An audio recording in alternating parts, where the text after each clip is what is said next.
Welcome to Tuesday with Terry, the podcast for getting your mind, business, and life in shape. Hosted by Terry Blachek, one of the original area developers for Orange Theory Fitness who helped launch the brand from the very beginning. He'll use his years of experience to help you shape up your mind, build strong relationships with your teams, revamp your business processes, and set down the path towards success in all aspects of your life.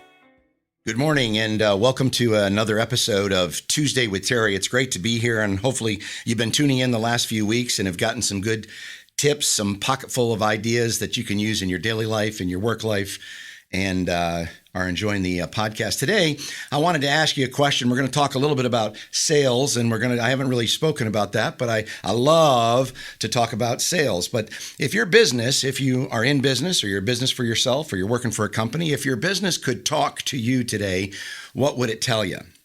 What kind of words and what kind of descriptions would your business have to say back to you? And one of the things I want to share with you is what I consider to be the most important part of the sales process. You see, a lot of people ask me that question, Terry, what's the most important part of the sales process? Or I ask them that question. They say, well, you got to go out and generate leads. You got to get some contacts. And I say, that's important, but it's not the most important. They say, well, then it's got to be appointments. It's got to be the number of appointments and how you're set up for the day and how you're set up for the week. And I say, well, that's important too, but it's not the most important thing. They say, well, then you got to be a closer, not a poser. I'll tell you, you got to be out there. You got to close the sale. And I tell you, real salespeople are the closers. That's the most important part of the sales process. That's important, but it's not the most important. I say, well, tracking is the most important. You got to keep track and your sales management tools and how you track your leads and processes and your flow. That's the most. No, that's not the most important part of the sales process. So people say, Terry, what is the most important part of the sales process? The most important part of the sales process is you. And you having a healthy self-image about yourself, about the business, and having a passion for what you do. Do you love it? Every day, do you wake up and say, I'm so excited to be doing what I'm doing. I can't wait to get involved. I can't wait to pick up the phone. I can't wait to talk to some people and share the kind of things that I'm doing today. So the most important part of that process is a healthy self-image. You got to have that quick checkup, that quick inventory of yourself. Zig Ziglar says a checkup from the neck up.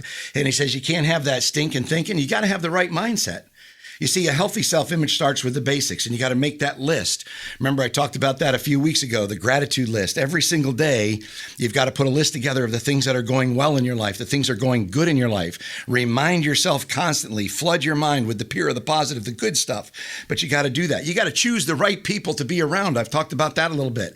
You got to go back and take a look at where have I been successful in my past? And some of you may say, well, I've never been successful. Well, maybe you haven't been super successful, but I'm telling you, right now, I could sit down with you for 15 or 20 minutes and I could show you ways and places you've been, things you've done, things you have accomplished.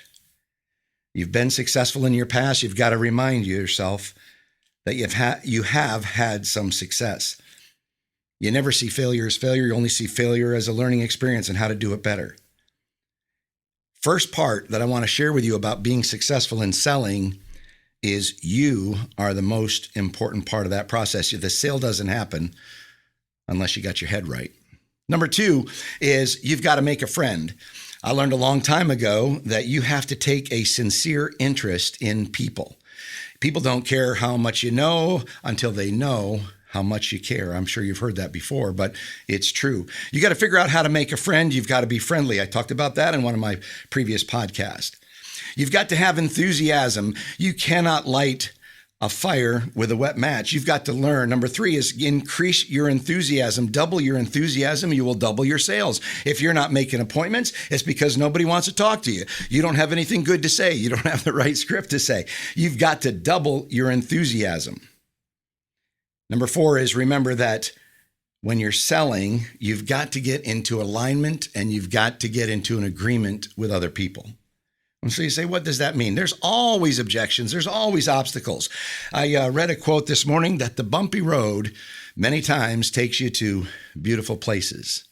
I recall a situation I was in not too long ago. I was in Maui, Hawaii, and a buddy of mine and I and our wives were out. We took a left turn to see this overview of a beautiful place. And sure enough, we thought we had taken a wrong turn. It was a dirt road. It was crowded over with trees. There were potholes in the road. There were big rocks in the road. Thank goodness we were in an SUV because the car was bumping up and down. We were only going about 5 or 6 miles an hour, very slow.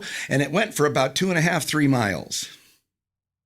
But that bumpy road led us to a beautiful view of the ocean where surfers were surfing, and the ocean split left and it split right. I'd never seen anything like that before. And the reason I share that story is because many times the bumpy road leads to beautiful places. Just because people are objecting or don't see it that way, or they have obstacles in your way, you've got to get into agreement. And so the phraseology that you need when you get into agreement with people is you've got to use phrases like this. I understand.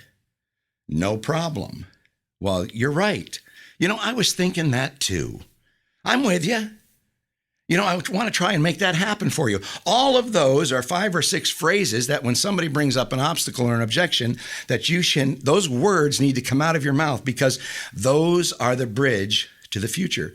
You see, when you're in agreement, you create alignment and you create bridges to get where you need to go.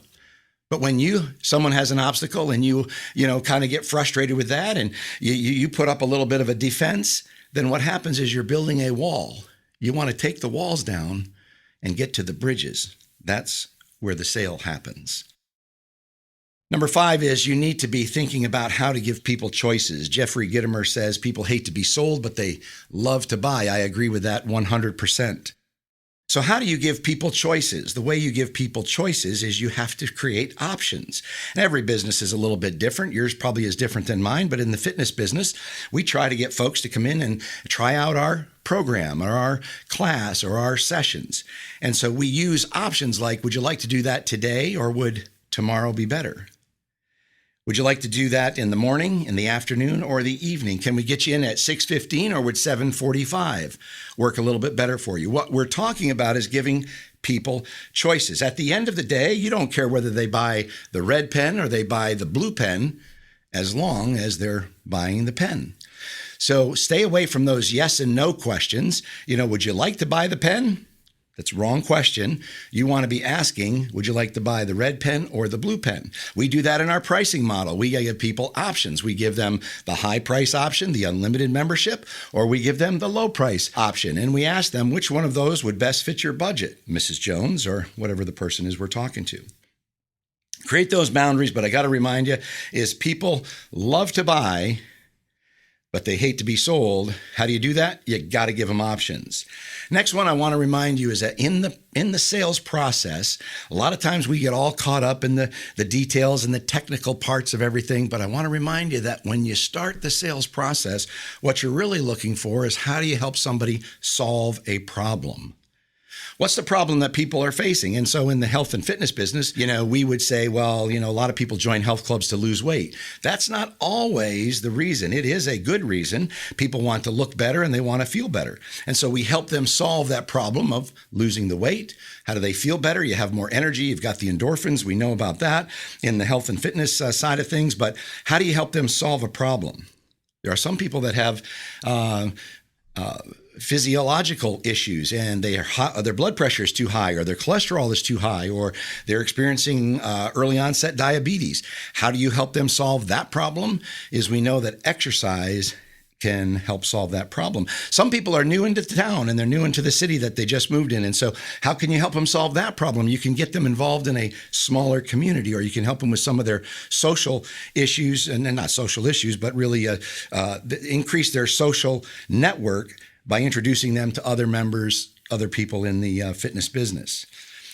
We also know that a lot of people like the feeling of accomplishment. And so how can we help them solve that problem? If they are feeling like they're not accomplishing, maybe what we do is we show them how they started in a walking program and they graduated to a jogging program, and then they finally went on to a running program. That's helping them become better in solving some of those problems. But I want to remind you, selling is helping people solve a problem. And finally, the last thing I would say is that the fortune is in the friendship. I can't tell you how important, I mentioned it earlier about making a friend, but so many people that I have come across in the years that I have brought into my own personal inner circle and created good friendships with have opened up doors and opened up opportunities for me. And I have been able to be successful, not because I was able to do something myself, but because I had an inner circle and a group of people that I made friends with. Remember this is take a sincere interest in other people.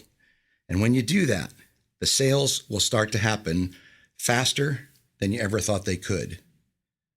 Remember that it's not one or two things that you do 20% better.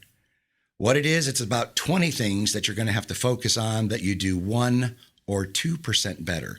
The little things do count. Don't forget it. Have a wonderful day. Thanks a lot for tuning in. My name's Terry. I'm your friend. We'll see you next Tuesday.